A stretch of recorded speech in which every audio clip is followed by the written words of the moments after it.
At 2 in the morning, the temperature in Phoenix still reads 95 degrees. Not 95 in the afternoon sun, 95 in the dark, hours after sunset, with no relief in sight. For most of human history, nighttime was when the desert cooled. That was the deal the Sonoran Desert offered anyone willing to live there. Blazing days, but nights that dropped fast and breathed easy. Phoenix was built on that promise. Somewhere along the way, the city stopped keeping it. The contradiction is measurable. Phoenix's overnight low temperatures have climbed significantly over recent decades. The city now regularly records nights where the temperature never drops below 80 degrees. What meteorologists call a tropical night, a threshold Phoenix once almost never crossed. The question isn't whether Phoenix is hotter at night. The data is unambiguous on that. The question is why nights specifically have warmed so much faster than the surrounding desert, and what choices made that happen. To understand the answer, you have to understand what Phoenix was and what it chose to become. The Salt River Valley sits in the northern reaches of the Sonoran Desert, one of the hottest and driest environments in North America. Indigenous communities, including the Hohokam, built sophisticated canal systems here centuries ago, using the desert's own logic, shade, water, and airflow, to make the land livable. When modern Phoenix incorporated in the late 19th century, it inherited that canal infrastructure and a landscape that, while extreme, had a natural thermal rhythm. Days were brutal, nights recovered.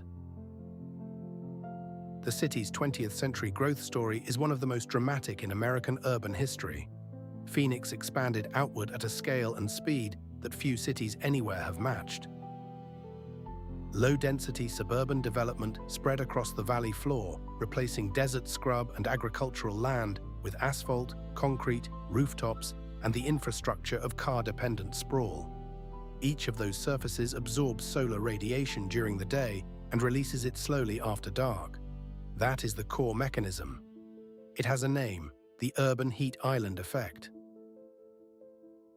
The urban heat island is not a Phoenix-specific phenomenon, but Phoenix has become one of its most studied and most extreme examples.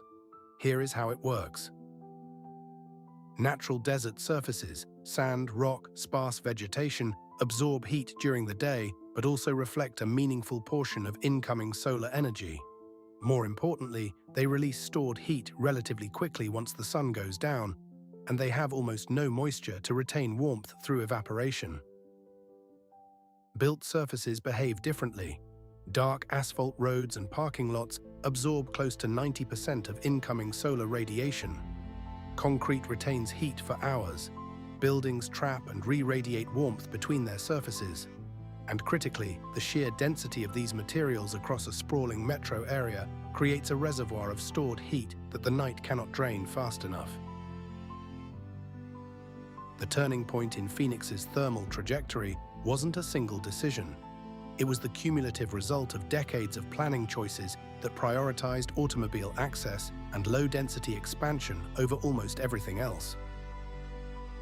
The city's street grid is dominated by wide arterial roads, vast surface parking lots, and highways, all high-absorption, low-reflectivity surfaces covering enormous areas.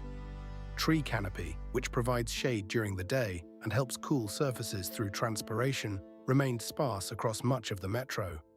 Water features that could support evaporative cooling were limited. Each individual development decision seemed rational in isolation. Together, they built a city that functions as a heat storage machine. The mechanism that makes nights specifically so dangerous is thermal mass combined with geometry. During the day, the built environment absorbs an enormous quantity of heat. At night, that stored energy radiates outward from every surface, roads, walls, rooftops, and in a dense urban environment, much of that radiation bounces between surfaces rather than escaping into the atmosphere. The sky above a city is also warmer than the sky above open desert because waste heat from air conditioning, vehicles, and industry rises continuously. Air conditioning is worth pausing on here. Phoenix's growth was enabled by mechanical cooling, and the city now runs air conditioning at a scale that itself generates substantial waste heat. The systems that make indoor spaces survivable pump heat outdoors, contributing to the very outdoor temperatures that make air conditioning necessary. It is a feedback loop with no natural exit. The human cost of this is not abstract.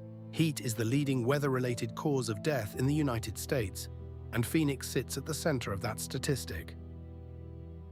Dangerously hot nights are particularly lethal because nighttime is when the human body is supposed to recover from daytime heat stress. Core body temperature needs to drop during sleep. When ambient temperatures stay above 80 or 90 degrees through the night, that recovery doesn't happen. Cumulative heat stress builds across days and nights, and the health consequences fall hardest on people without reliable access to air conditioning. Older adults, people experiencing homelessness, low-income households facing high utility costs. The geography of heat exposure within Phoenix is not uniform. Neighborhoods with less tree canopy, more pavement, and older housing stock experience measurably higher temperatures than wealthier areas with more green space and better insulated buildings. It is worth being precise about what is established and what remains debated. The urban heat island effect in Phoenix is well documented and scientifically uncontested. The relative contribution of local land use decisions versus broader regional climate change is a more complex question. Both are real. Global warming raises the baseline temperature across the entire Southwest, and that warming trend is documented independently of anything Phoenix has built. What urban planning choices have done is add a local amplifier on top of that regional signal, making Phoenix's nights hotter than the surrounding desert by a margin that grows as the city grows. The two causes are not in competition, they compound each other. Phoenix today is not ignoring the problem. The city has adopted urban heat mitigation strategies, including cool pavement pilots, expanded tree planting programs, and heat action plans that open cooling centers during extreme events. Researchers and planners have identified what a more workable approach looks like. Increasing tree canopy in low-income neighborhoods that currently have the least shade, replacing dark asphalt surfaces with higher reflectivity materials, preserving and restoring desert vegetation in undeveloped areas, and designing new development with thermal performance as a primary criterion rather than an afterthought. Some of these interventions are underway. None of them are fast. A city built over decades of heat-amplifying decisions cannot be re-engineered in a budget cycle or two, and the political and economic pressures that produced the current landscape have not disappeared. The lesson Phoenix offers is not that desert cities are inherently unlivable or that growth is inherently destructive. It is more specific than that. When a city expands primarily through low-density, car-dependent development across a heat-sensitive landscape, and when that expansion happens without accounting for the thermal consequences of surface materials and lost vegetation, the city builds a problem into its own infrastructure. The desert's original promise, brutal days, recovering nights, was not a guarantee. It was a condition that depended on the land remaining capable of releasing heat. Phoenix covered that land, and the nights stopped recovering. The question now is whether the interventions being tested at the margins can scale fast enough to matter, or whether the city will continue to grow into a thermal environment that its own design made worse. That question doesn't have a resolved answer yet.